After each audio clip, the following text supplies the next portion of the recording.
मुझे English, Hindi, physics, chemistry, bio पढ़ना पड़ता है और कोचिंग भी जाना पड़ता है। इसके साथ साथ अंग्रेजी भी सीखना पड़ता है। मुझे बहुत मुश्किल होती है अंग्रेजी सीखने में। मुझे बहुत सारे काम करने पड़ते हैं। किचन के काम करना पड़ता है, खाना बनाना पड़ता है, कपड़े धोने पड़ते हैं, झाड़ू पोछा करना पड़ता है, बहुत सारा काम करना पड़ता है और बच्चों को पढ़ाना भी पड़ता है। अरे क्या कहूँ, मुझे बहुत ही दिक्कत होती है सारे काम को मैनेज करने में। तो गाइस, इस तरह के हिंदी के वाक्य को अंग्रेजी में अगर आपको बोलना है तो कैसे बोलेंगे, ये आज आप सीखेंगे। तो my name is Sangeeta Singh and you are watching your channel adapt your English.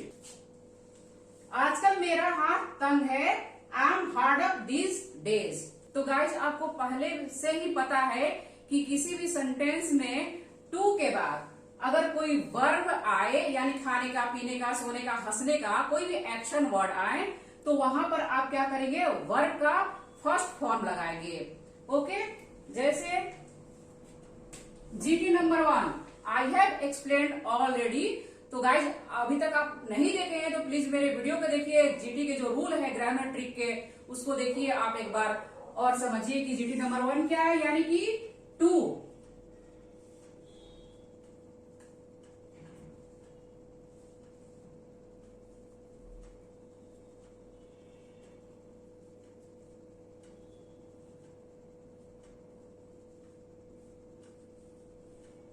यानी जीटी नंबर 1 का रूल है कि टू के बाद कोई भी वर्ब आए उसमें V1 लगेंगे, गॉन नहीं होगा, वेंट नहीं होगा, गोज नहीं होगा, गो होगा।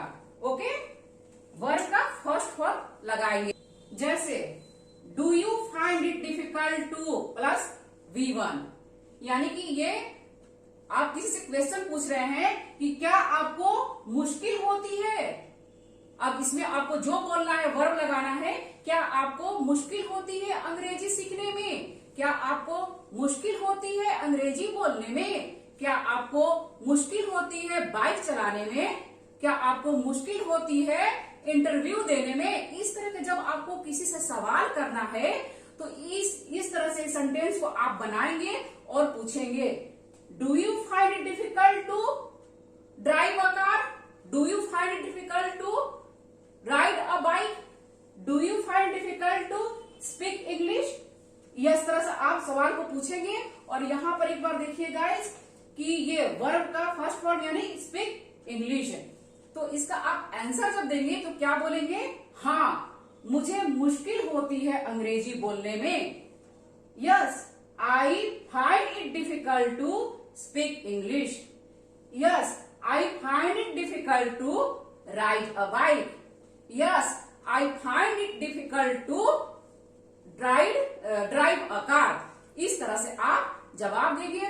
अगर आपको कोई दिक्कत नहीं होती है तो आप क्या बोलेंगे, No, I don't find it difficult to speak English। नहीं, मुझे मुश्किल नहीं होती है अंग्रेजी बोलने में, नहीं मुझे मुश्किल नहीं होती है गाड़ी चलाने में। इस तरह से आपसे कोई सवाल पूछेगा तो आप इस तरह से जवाब देंगे, हाँ या ना में हाँ होगा तो यस, ना होगा तो नहीं। इस तरह से आप बनाएंगे। देख गाइज, ये जो है, मतलब जो सेंटेंसेस है, ये आपको प्रेजेंट टेंस, ये मैंने सिंपल प्रेजेंट टेंस है, यानी कि प्रेजेंट इंडेफिनिट टेंस के ये सेंटेंसेस है। जैसे कि आप डू लगा है, प्रश्न पूछ रहे हैं तो डू लगा है, और यू फाइंड डिफिकल्ट हो। यस, आई फाइंड, यानी आई जो है प्लूरल है, इसमें आप फाइंड लगाएंगे। नो, आई डोंट लगा है, डू और डज का यहाँ पर यूज होंगे। इस तरह से इसको बनाएंगे आप। सिंपल प्रेजेंट टेंस है। देन अगर आपको पास्ट की बात करनी है, पास्ट में किसी से सवाल पूछना है तो उसको आप कैसे पूछेंगे, did you find it difficult to solve the maths problem. क्या आपको मैथ्स के प्रॉब्लम बनाने में दिक्कत हुई या मुश्किल लगा मैथ के प्रॉब्लम बनाने में। इस तरह से अगर पास्ट का कोई क्वेश्चन किसी से पूछना है तो आप डिड के साथ बनाएंगे, यानी कि ये हुआ आपका सिंपल पास्ट टेंस है।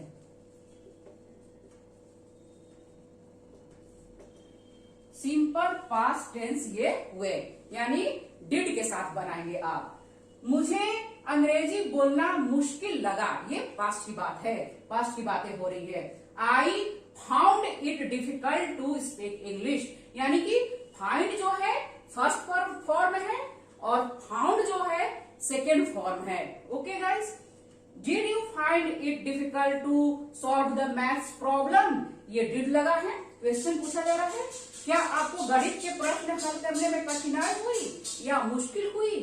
यस, आई फाउंड, यानी कि जैसे ही आप यहाँ डिड आता है तो वर्ब का फर्स्ट फॉर्म आएंगे। पहले ही आप समझ चुके हैं टेंस के बारे में। अगर आप टेंस के वीडियोज नहीं देखे तो प्लीज जाइए और देखिए और समझिए। ओके, डिड यू फाइंड, जब डिड लगा तो वर्ब के फर्स्ट फॉर्म होंगे। देन ऐसे आप नॉर्मल बनाएंगे, यानी कि अफर्मेटिव सेंटेंस बनाएंगे तो वो वर्ब के सेकेंड फॉर्म यूज होंगे। Yes, I found it difficult to solve the maths problem.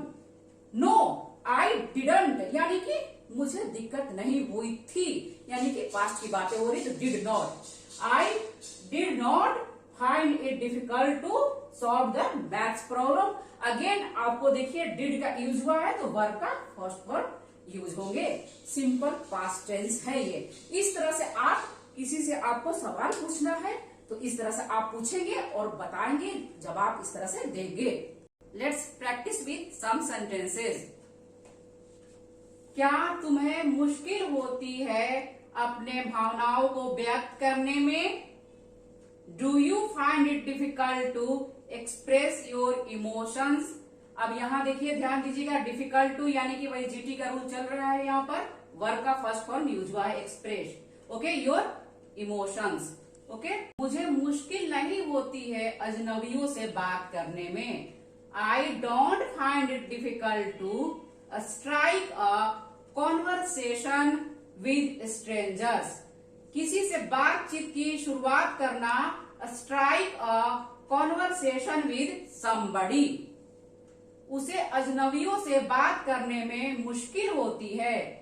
She finds, अब यहां देखिए आप, जो शी है वो एक वचन है यानी सिंगुलर है, तो यहाँ पर फाइंड्स लगे हैं। ओके, यहाँ पर एस लगाएंगे क्योंकि सब्जेक्ट जो है सिंगुलर है। She finds it difficult to strike a conversation with strangers. Finds, यहाँ डिफिकल्ट नहीं यूज करेंगे, ध्यान दीजिएगा, यहाँ पर आप यूज करेंगे। ओके, दादी माँ को सीढ़ियां चढ़ने में कठिनाई या मुश्किल होती है। Grandmother finds it difficult to climb the stairs. मुझे मुश्किल होती है लेफ्ट हैंड से लिखने में। I find it difficult to write with left hand. Guys, I have to do a lot of work. I have to cook food. I have to wash clothes. I have to do household chores. So guys, मुझे बहुत दिक्कत होती है video बनाने में। इसको कैसे बोलेंगे हम लोग? I find it difficult to make the video.